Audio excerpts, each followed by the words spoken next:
ఇచ్చి వాళ్ళు అందరూ స్టార్ట్ చేయాల్సి వస్తుంది, త్వరలోనే చేయాలి.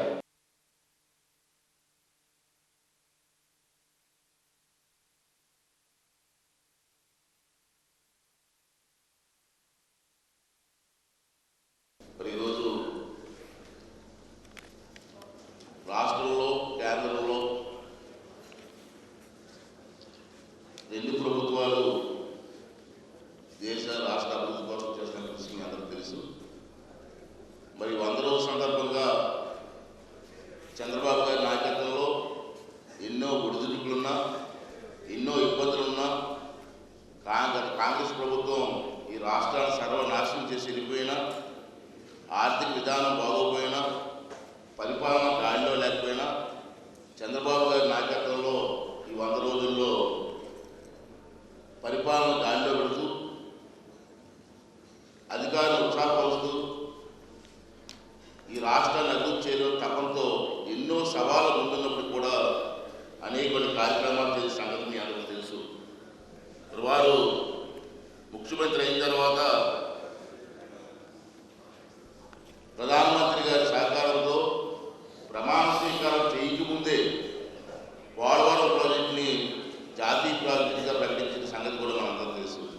దీన్ని బట్టి మనకు అర్థమవుతుంది ఏంటంటే ఈ రాష్ట్రాన్ని అభివృద్ధి చేయాలి, రాష్ట్రం కష్టంలో ఉంది, ఇటువంటి కష్టాల్లో ఉన్న రాష్ట్రాన్ని అభివృద్ధి చేసి ప్రజల తాను రుణం తీర్చుకోవాలని చెప్పి ఒక పక్క ప్రయత్నం చేస్తూ ఉంటే ఈరోజు కాంగ్రెస్ నాయకులు విమర్శిస్తున్నారు.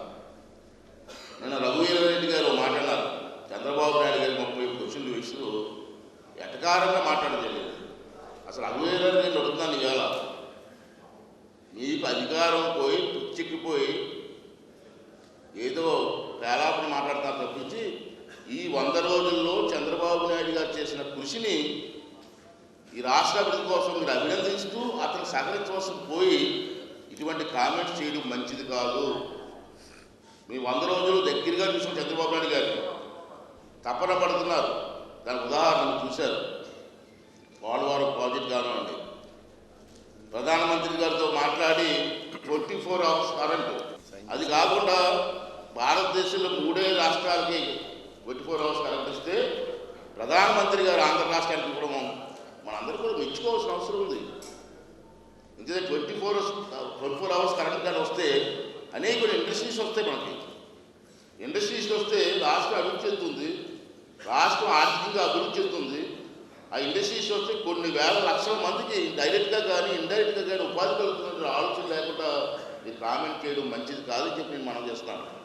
ఇవాళ చూసారు విశాఖపట్నంలో మళ్ళీ ఎన్టీపీసీ 2వ విడత 4000 మెగావాట్లు వాళ్ళు ముందుకు వచ్చారు.